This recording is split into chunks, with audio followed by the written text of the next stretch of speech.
kalau kita membahas sejarah NU tidak hanya 1, 2, 3 kiai, tapi ada ratusan muassis NU yang memang ditenggelamkan, dan Pondok Unik saat ini akan selalu mengangkat para kiai-kiai ulama Nusantara pahlawan yang sudah jelas berjuang untuk negara kesatuan Republik Indonesia.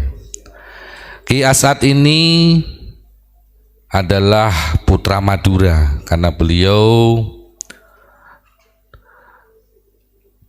orang tuanya Kiai Syamsul Arifin ini dari Madura, dan dilahirkannya Ki As'ad ini di Mekah karena ayahnya saat itu mukim di Mekah, di sana berguru dengan para ulama-ulama Nusantara yang lain termasuk Syekh Nawawi Al-Bantani, ada Mbah Mahfud Termas dan ulama-ulama yang lain.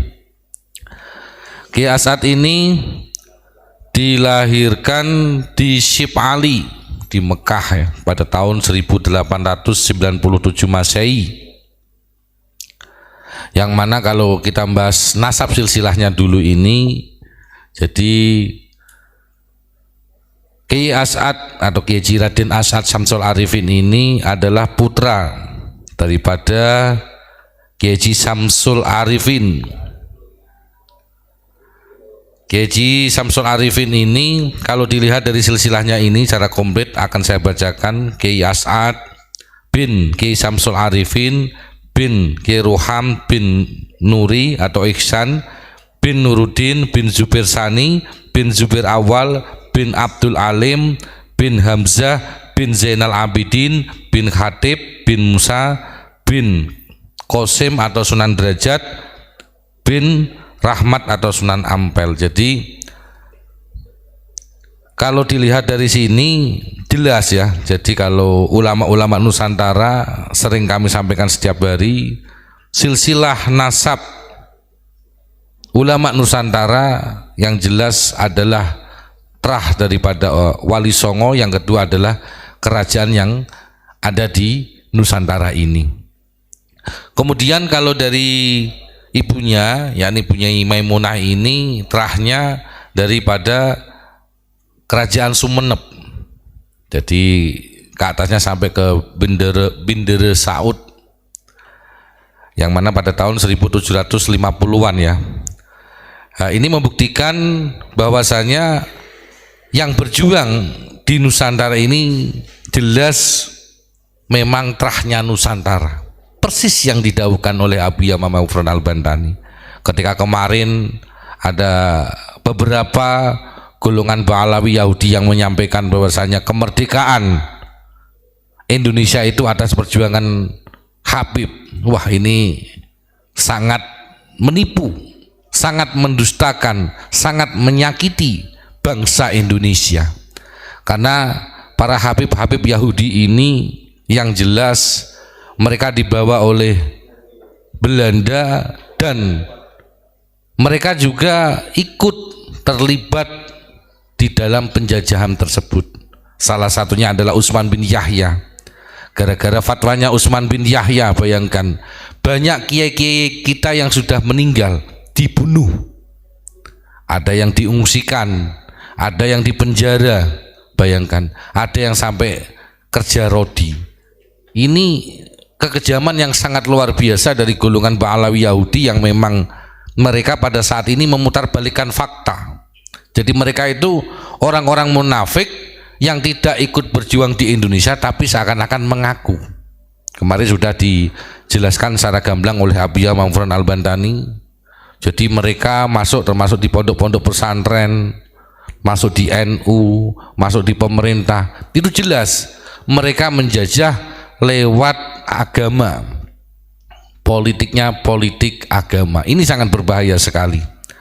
Saya akan membahas sejarah di sini perjuangan daripada Kiai Haji Raden As'ad Syamsul Arifin.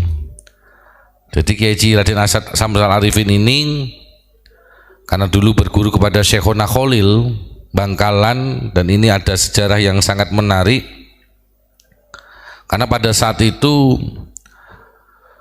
Kiai Haji Raden As'ad Syamsul Arifin ini mendapatkan tugas daripada gurunya Syekhona Khalil Bangkalan untuk memberikan isyarah kepada Mbah Hasyim Asy'ari berupa tongkat. Selain tongkat, karena dawuhnya itu nanti kalau sampai ke Mbah Hasyim Asy'ari di sana untuk membacakan surat Toha ayat 17 sampai 23. Nah, kemudian berangkatlah Mbah Kiai Haji Raden As'ad Syamsul Arifin ini ke Tebu Ireng pada saat itu. Ini proses sebelum berdirinya NU.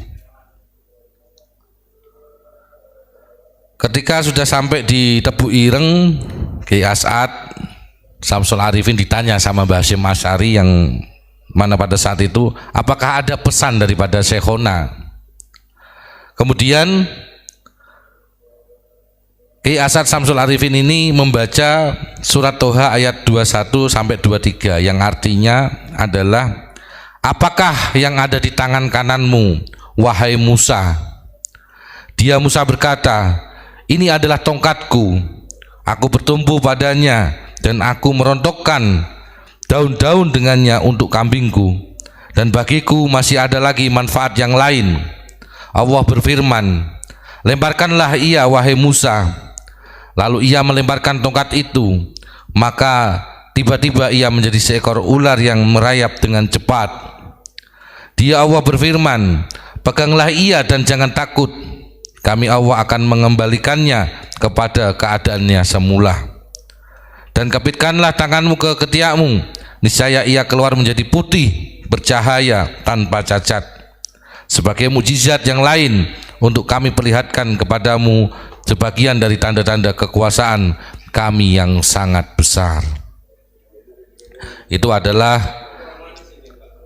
surat Toha, terjemahan surat Toha ayat 17 sampai 23. Jadi Kiai Haji Raden As'ad Syamsul Arifin ini diutus oleh Syekhona Khalil untuk memberikan tongkat kepada Mbah Hasyim Asy'ari. Kemudian setelah sampai di Mbah Hasyim Asy'ari ini dibacakanlah surat Toha ayat 17 sampai 23. Dan Abuya Ma'ruf Al-Bantani dulu pernah berkunjung suatu hari di Tebu Ireng, dan bahkan juga ada fotonya, saya pernah ditunjukkan sama Mas Dedi, itu tongkat yang diberikan oleh Syekhona Khalil kepada Mbah Hasyim Asy'ari. Ini membuktikan hubungan ulama Nusantara dengan satu dengan yang lain sangat luar biasa. Kenapa sampai Syekhona Khalil memberikan isyarah kepada Mbah Hasyim Asy'ari? Kita harus paham betul bahwasanya pencetus NU pertama kali adalah Syekh Nawawi radhiyallahu an. Pertama kali pencetusnya adalah Syekh Nawawi Al-Bantani. Kemudian dimandatkan, diberikan amanah kepada Syekhona Khalil karena beliau sudah sepuh. Kemudian diberikanlah isyarah lewat Kiai Haji Raden As'ad Syamsul Arifin kepada Mbah Hasyim Asy'ari. Lah itu adalah bentuk daripada perjuangan ulama Nusantara yang tidak semudah yang kita bayangkan. Kemudian di lain hari Kiai Haji Raden As'ad Syamsul Arifin ini diutus lagi Syekhona Khalil untuk memberikan sebuah tasbih. Di situ Kiai Haji As'ad ini kepalanya diajukan, jadi minta tolong kepada Syekhona Khalil untuk tasbihnya dipakai di lehernya. Kemudian karena tidak berani memegang, akhirnya diutuslah Kiai Haji As'ad lagi ke Tebu Ireng. Nanti kalau sampai ke Mbah Hasyim Asy'ari atau Hasyim Asy'ari saat itu, Syekhona Khalil dawuhnya, nanti tolong bacakan ya Jabar ya Kohar. Jadi kemudian Kiai Haji Raden As'ad Syamsul Arifin ini pergi lagi ke Tebu Ireng. Sampai di sana, kemudian Kiai Haji Hasyim Asy'ari, Mbah Hasyim Asy'ari diminta untuk mengambil tasbih yang diberikan oleh Syekhona Khalil. Kemudian setelah diambil, Mbah As'ad ini atau Kiai Haji As'ad Syamsul Arifin ini membaca ya Jabar ya Kohar. Ini salah satu perjuangan daripada Kiai Haji As'ad Syamsul Arifin atas perintah daripada gurunya Syekhona Khalil untuk memberikan, yang pertama tadi adalah tongkat, yang kedua adalah tasbih kepada Mbah Hasyim Asy'ari. Kemudian Di sini Kiai Raden Asad Syamsul Arifin diceritakan, jadi Kiai Syamsul Arifin ini ayahnya Babat Alas, nyebrang laut ke daerah Situbondo pada saat itu, Babat Alas di sana. Kemudian karena memang tempat itu sangat angker, jadi masih hutan belantara yang terkenal sekarang dengan Desa Sukorejo. Di situ Ki Asad ini diajak Babat Alas, dan singkat cerita kemudian beliau menikah pada tahun 1939 Masehi. Jadi menikah dengan gadis Madura yang bernama Ibu Nyai Zubaidah.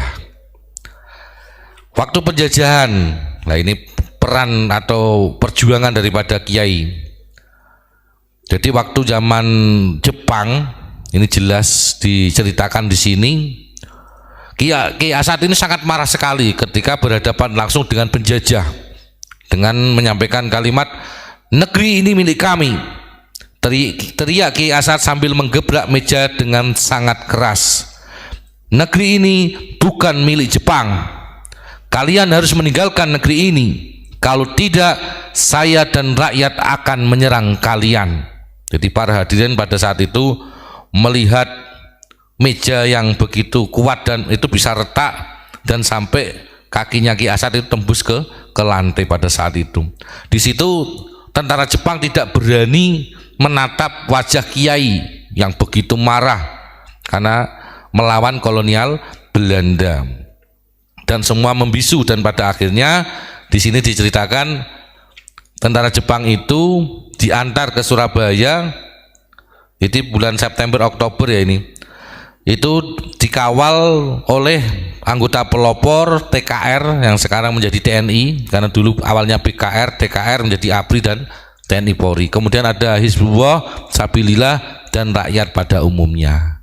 Ini keberanian. Jadi Kiai Asad itu terkenal berani melawan penjajah Belanda. Semua ulama Nusantara terkenal pemberani. Ba'alawi Yahudi terkenal pecundang, pengecut, sukanya mengaku-ngaku. Ini adalah perjuangan ulama Nusantara. Ketika para kiai-kiai banyak yang dipenjara, banyak yang ikut terjun langsung memimpin perang pada saat itu, ditenggelamkan semua oleh golongan Ba'alawi Yahudi. Ba'alawi Yahudi tidak punya jasa apa-apa di Indonesia ini. Mereka justru hanya sebagai benalu yang ingin menguasai NKRI pada saat ini. Kemudian ketika waktu pendirian NU, beliau sampai meninggal dunia menjadi posisinya muhtasyar. Jadi kalau jenengan paham, muasis PBNU tidak hanya 3, tetapi hampir ada 400-an kiai yang terlibat dalam mendirian Nahdlatul Ulama. Ya, mungkin sementara itu dulu, karena ini kalau dibahas banyak sejarahnya. Semoga bermanfaat. Wabillahi taufiq wal hidayah. Wassalamualaikum warahmatullahi wabarakatuh.